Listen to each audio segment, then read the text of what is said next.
Tarehe 30 mwezi wa 4 mwaka 2025 majira saa 4 usiku, maeneo ya Baraza la Maaskofu Tanzania Kurasini, Temeke, Dar es Salaam, ilipokelewa taarifa ya kujeruhiwa kwa Padri Charles Kitima ambaye ni katibu wa Baraza la Maaskofu Tanzania.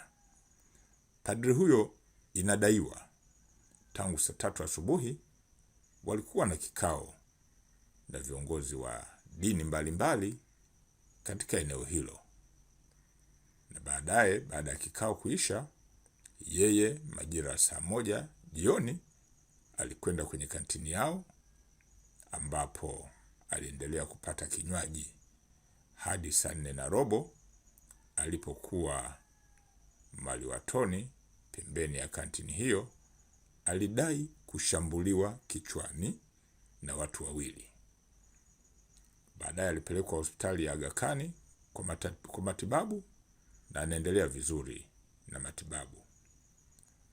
Mtu mmoja ambaye amefahamika kwa jina la Rauli Mahabi maarufu kama Haraja, mkazi wa Kurasini,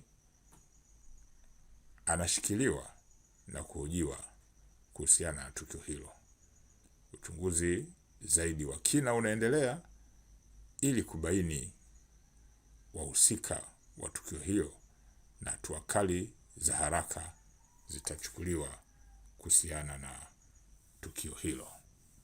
Kuja na Kushoka Tools Manufactures ni mabingwa na wabunifu wa bidhaa rafiki wa mazingira. Tumebobea katika kutengeneza majiko banifu yanayotumia mkaa mbadala na gesi, yenye uwezo mkubwa wa kutumika katika taasisi mbalimbali kama shule, vyuo, hoteli na hata majumbani. Kwetu utajipatia mashine zenye ubora wa kuzalisha mkaa mbadala, na pia tunatoa mafunzo ya uzalishaji wa mkaa mbadala ili kutekeleza kwa vitendo azma ya serikali juu ya matumizi sahihi ya nishati safi. Tunauza mkaa mbadala usio na madhara kwa afya ya mtumiaji. Ni nishati safi na hauna kabisa moshi, unatokana na teknolojia ya utunzaji wa mazingira. Kwetu utaupata kwa bei ya jumla na hata rejareja. Kwa mawasiliano zaidi tupigie simu namba 0692 031 345 au 0754 431 522.